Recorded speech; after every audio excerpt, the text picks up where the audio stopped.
why Wyoming is vastly emptier than Colorado.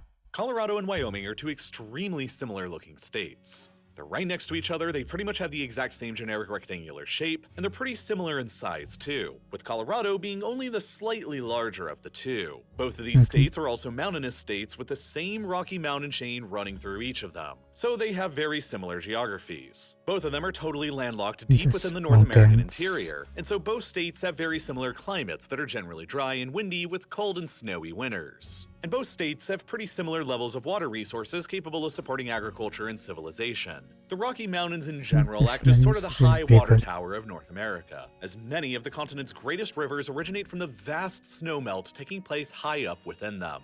As such, Colorado contains the headwaters for the Rio Grande, Arkansas, Colorado, and South Platte rivers, while Wyoming contains many of the headwaters for the Missouri, Snake Columbia, and North Platte rivers. But since the Colorado and Rio Grande rivers run further downstream to even more arid communities like Arizona, Nevada, Southern California, New Mexico, and Texas, those more arid downstream states rely on the water those rivers provide even more than Colorado. And so they are legally entitled by the US federal government to withdraw more water from them, meaning that Colorado must allow most of their waters to continue on downstream. Wyoming is similarly legally required to also allow most of their river's water to continue downstream, but since their rivers don't flow further down to even more arid communities like many of Colorado's rivers do, they're generally allowed to keep more of their waters for themselves. And so Wyoming actually is legally entitled to even more freshwater resources than Colorado is. But despite all of these apparent similarities and maybe even advantages, Colorado and Wyoming differ in one extremely obvious way.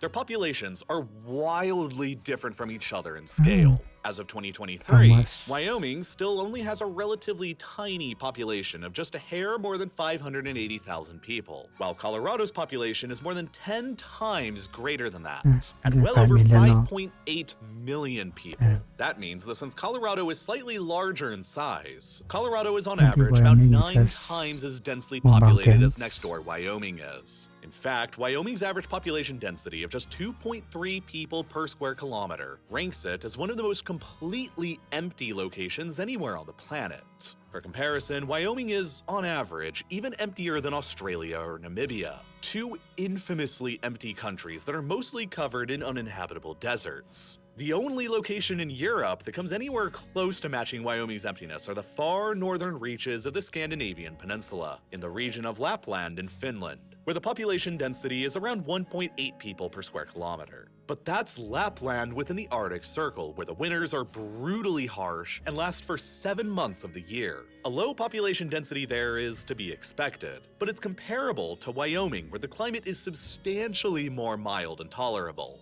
It gets even more interesting though, because Wyoming really is a pretty major population anomaly within the United States. You see, Wyoming is the 10th largest state in the country by area, but it's also by far the absolute smallest in terms of population. Every other state in the country has a significantly higher population than Wyoming, including the really small ones like Vermont, Rhode Island, and Delaware. Put another way, there are a total of 119 counties in the United States that have a larger population than Wyoming does, including little Tulsa County in Oklahoma. And we can still go even smaller. There are 29 cities in the United States that have a larger population than Wyoming, the smallest of which is just Memphis, Tennessee. All the mayors of these 29 cities govern over more people than the actual governor of the state of Wyoming, a state that has so few people in it that it doesn't even really have any cities of its own. The only urban areas in Wyoming are more like towns than cities, since there's only 4 in the entire state that even have a population of more than just 30,000 people. Most other extremely sparsely populated places in the world still have at least one proper major city.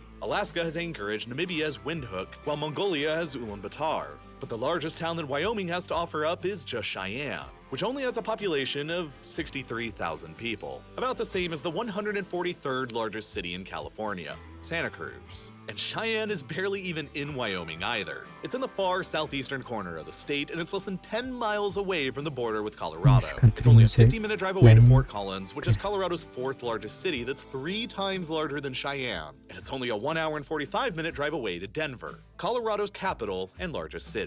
In essence, Cheyenne and really most of Wyoming's other towns function more as satellites of Colorado from a transportation and economic perspective, because Colorado's population couldn't be any more different. With more than 5.8 million people, Colorado alone accounts for nearly 40% of the entire population of America's 6 Rocky Mountain states. Denver is by far the largest metropolitan area found anywhere in the Rockies, with a total metro-wide population that is nearing 3 million people today, which all on its own dwarfs the whole population of Wyoming.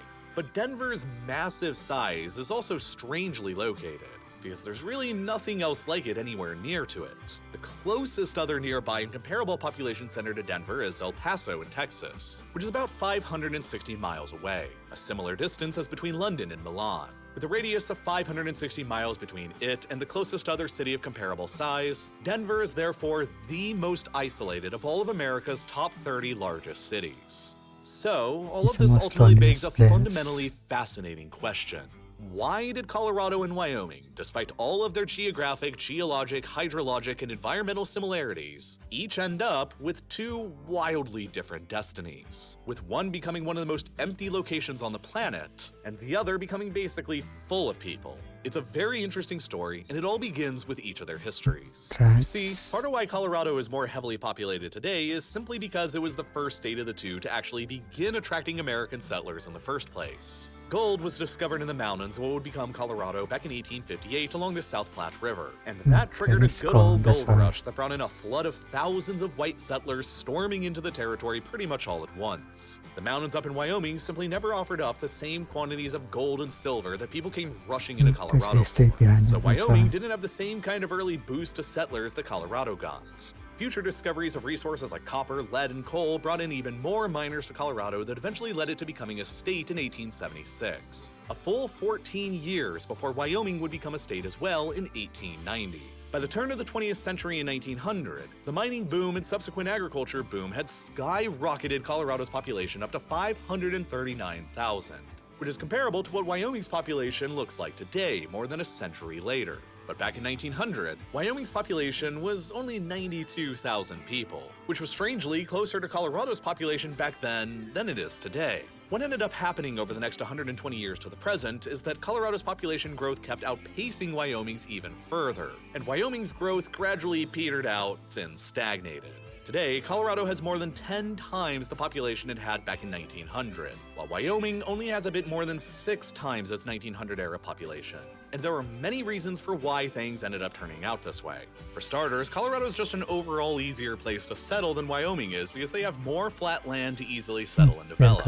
If you look at a topographical map of the 2 states, this becomes pretty apparent. Wyoming's borders were drawn up further to the west than Colorado's, meaning that the Rocky Mountains take up a higher amount of the state's territory. The Great Plains extend only across the eastern third of Wyoming, but they extend across roughly 40% of eastern Colorado. Cheyenne, Wyoming's capital and the largest town, was founded on the plains at the foothills of the Rocky Mountains, just like the big cities in Colorado further to the south, like Fort Collins, Denver, Colorado Springs, and Pueblo, because all these towns granted easy access for both of the state's early primary industries, mining and resource acquisition in the mountains in the west and agriculture in the plains to the east, both of which could be exported out of each state by railway. But the narrow gap of plains where Cheyenne is located in between the Rockies in the west and the Nebraska border in the east is considerably narrower than the gap of plains where Colorado's Front Range cities are located between the Rockies and the Kansas-Nebraska borders, which simply meant that Colorado's farms and cities had more room to expand in, and since they're located further to the south, they also all have moderately warmer temperatures on average all throughout the year. Nonetheless, both Colorado and Wyoming experienced high rates of population growth in their early years as miners came to each state to seek out their fortune. But Wyoming has experienced decades of stagnant or even negative population growth, while Colorado has literally not a single time ever had a decade of slow population growth since its founding as a state. Part of that is because Colorado began to diversify their economy away from just mining and agriculture beginning in the 1940s. During World War II,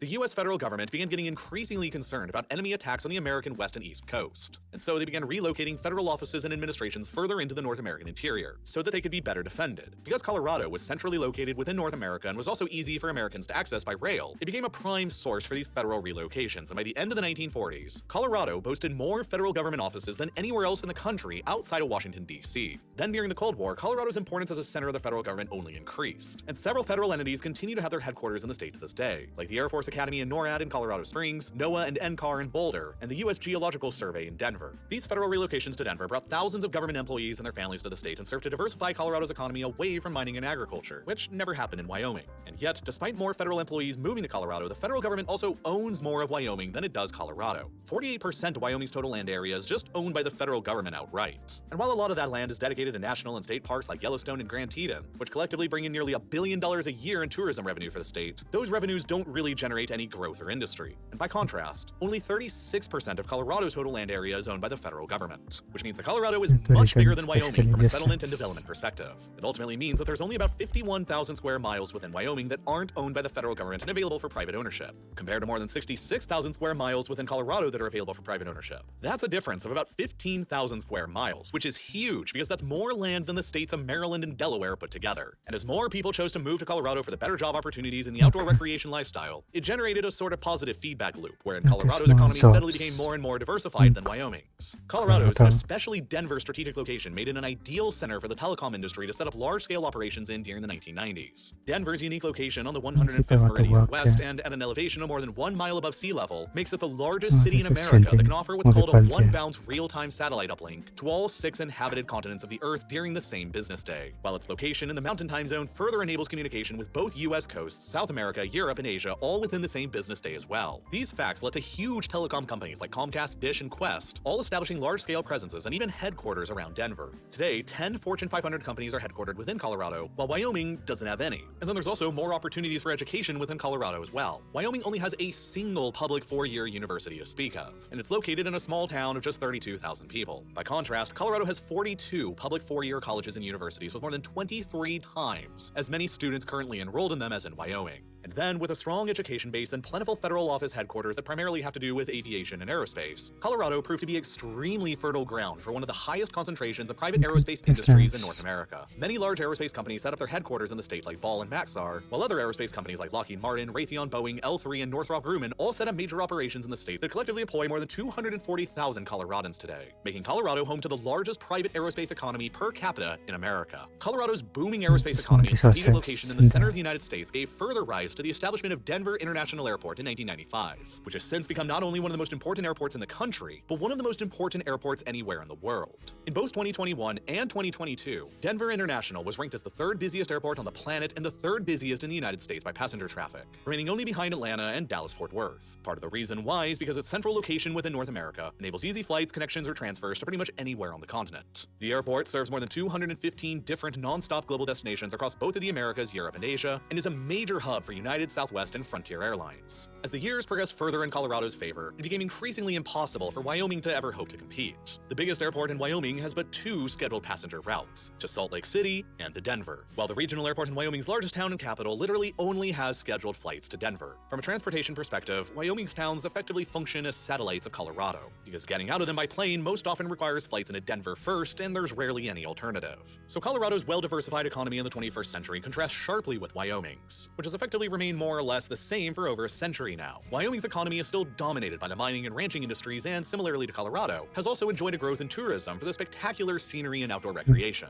But Colorado has all of those industries too, and even more. This ultimately means that Wyoming is significantly more susceptible than Colorado is to boom and bust cycles and shocks in the global prices for minerals, coal, oil, gas, and agricultural products. When prices are high for these resources, times in Wyoming are good. But when the prices are low, times can get pretty tough. This can be seen quite clearly in Wyoming's demographics and rates of growth. During the 1970s, when oil prices were booming, Wyoming's population exploded as tens of thousands of roughnecks came to the state looking for jobs and opportunities in the industry. But then in the 1980s, when the global price of oil crashed, Wyoming's economy was devastated, and the state actually saw negative population growth as more people left than entered or were born, which is a stark contrast to Colorado's diversified economy during this same period, which still saw large-scale growth taking place. Wyoming saw modest population growth as the price of oil continued to rise again through the 90s and 2000s, but then it remained almost completely stagnant throughout the 2010s as the fracking industry came to life in America and attracted most of the oil industry's capital and labor to the newer and cheaper-to-access boomtown areas in Texas and North Dakota. Thus, with its fairly undiversified economy that's heavily reliant on the whims of global prices, Wyoming's population tends to fluctuate a lot from decade to decade between explosive growth and stagnation, while Colorado, with its very well-diversified economy has continually maintained high rates of population growth every single decade for more than a century and a half. This can also be clearly seen when looking at the places where people in each state were actually born. Colorado has literally never once in its entire history had a majority of its population who were born within the state. Still today in 2023, roughly 56% of Colorado's population were born somewhere else outside of the state, while Wyoming is the complete opposite, where about 2/3 of the population were born within Wyoming. Not a lot of people move to Wyoming compared to Colorado, and it's been that way since the very beginning. These days, living in Colorado basically just offers all of the upsides of living in Wyoming, but with pretty much none of the downsides. Both states have spectacular natural beauty and outdoors activities that appeal to people with active lifestyles. Both states have very low taxes and low crime rates, but Colorado has more jobs for more people, and also offers big city amenities that Wyoming will just never be capable of. Life in Wyoming doesn't have very much to do beyond the outdoor scene. The third largest town in Wyoming has literally one movie theater, and if they're not playing something you want to watch, it's more than an hour drive away to the nearest other movie theater. By contrast, Denver offers all of the big city amenities that most Americans are used to on a daily, weekly, or monthly basis. It's also directly next door to the Rockies for outdoor recreation, while Wyoming only has the latter. Because of the huge Denver airport, it's also significantly easier for people and businesses to travel to and from Colorado than it is from anywhere in Wyoming, which only encourages even more travel and business in Colorado. By 2050, Colorado's population is currently projected to roughly double from what it is today to somewhere between 8.6 and 10 million people, and will be almost completely driven by new people relocating to the state from elsewhere like California and Texas. Wyoming's future population is less certain, but I would imagine that to pretty much everyone who actually lives in Wyoming, that's a positive thing. This video might at times have seemed negative for Wyoming, but that hasn't been my intention at all. By and large, the citizens of Wyoming appreciate that their state is the final frontier remaining within the continental 48 United States. It is the last remaining vestige of wide open and empty wilderness left in the lower 48 states that at times feels like it's from a bygone era of the Wild West. It is a spectacularly beautiful land where you can go on and on seemingly forever without ever bumping into another person. It is a harsh, dry, windy, and cold land, but it is also quiet and peaceful and far removed from the mainstream hustle and bustle of American capitalism. And for most of Wyoming's small population, that's exactly how they would like to keep it. The Wyoming lifestyle appeals to a certain kind of adventurous and quiet person, and I doubt that many in Wyoming would like their state to turn into the next Colorado boom state. And for that reason, in addition to all of the other factors that I've explained in this video, Wyoming is likely to remain as America's least populated state for many more decades to come. This episode ending there. Should be positive to that.